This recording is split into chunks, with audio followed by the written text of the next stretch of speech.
Hello, my name's Sophie and I'm here to take you through the installation of your Brita filter tap. Before you start the installation, it is important to check your water pressure meets the minimum and maximum requirements for the Brita tap. Pressure reducing valves can be used to help meet these requirements. Firstly, shut off the water supply, drain down the system and ensure appropriate isolation valves or main stop tap are shut off before you commence the installation. The installation of your Brita filter tap is very simple and should only take an additional 15 minutes over fitting a regular tap. Before you start, you'll need the following tools to install your Brita filter tap. Pipe cutters, PTFE tape, an adjustable spanner, box spanner 10mm, an Allen key 2mm, a screwdriver, a tape measure, some grippers, an optimum drill with the 44mm suitable for the work surface you're about to drill, and finally some blue paper towel.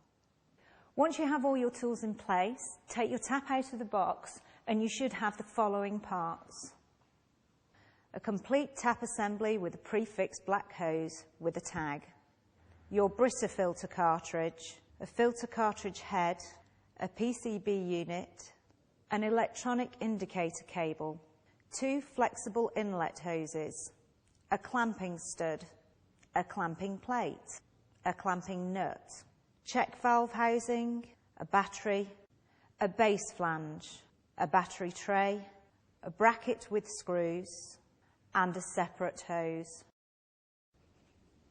You're going to need to choose where to place your cartridge. This should be no more than 75 centimetres from the base of your tap. Before the assembly of the new Brita filter tap, we recommend you install isolation valves and double check valves for ease of servicing. In order to comply with water regulations, RAS, Brita recommends the use of combination double check and service valves, such as the Pegler Yorkshire Prestex 8028 to your water feed pipes.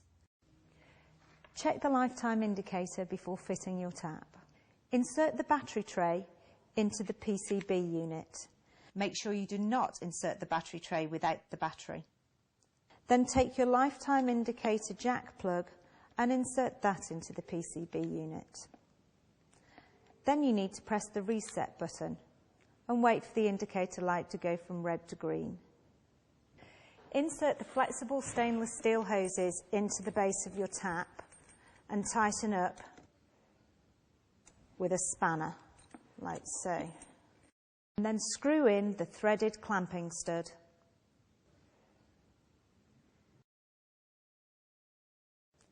Push fit the separate plastic hose into the push fit connector.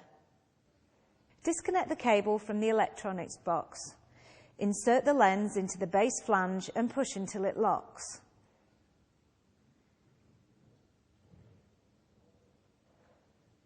Take the lifetime indicator cable and feed it through the hole in the work surface like this. When choosing the location of your tap, generally the preference will be to site it on one of the designated sink holes. If you choose to site it on the worktop, ensure the flexi hoses and push-fit pipes can reach through to the worktop from under the sink. Ensure the O-ring seal is in place beneath the base flange, and then place the flange over the hole with the lens facing the front. Then go and get your tap that's already assembled and feed the hoses through the hole carefully, like so. Take care when inserting the flexi hoses not to twist them and in turn affect their correct hot or cold connection. Add in the flexi hoses one at a time or together if you prefer, and sit the tap on top of the flange. Underneath the work surface, locate the horseshoe-shaped clamping plate over the clamping stud, being careful of its location around the hoses and cable. Screw the clamping nut into place to fix the location. Decide the location of the Brita filter cartridge. Allow 5 centimetres to unscrew and remove the Brita filter for changing. Screw the bracket to the internal wall. The Brita filter can be mounted vertically or horizontally. You may find you want to fit it horizontally to leave space for other things in the cupboard, especially if you have a shelf. Connect stainless steel hoses to the domestic supply, making sure you fit the washers. Normally, but not always, this will be hot on the left and cold on the right. Push fit the plastic hose with the tag to the outlet of the Brita filter with the blue plastic connector.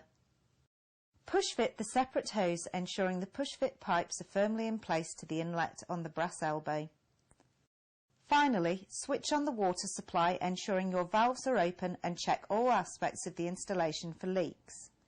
Once satisfied, connect the cable back to the PCB unit and press the reset button. Wait for the red and green lights to illuminate. And then you can turn on your Brita filtered water to flush your cartridge through. Flush the cartridge by turning on the filtered water for 1 minute, which is approximately 2.5 litres. Ensure your hot water is also flushed through. And now you can enjoy Brita filtered water straight from the tap. Cheers.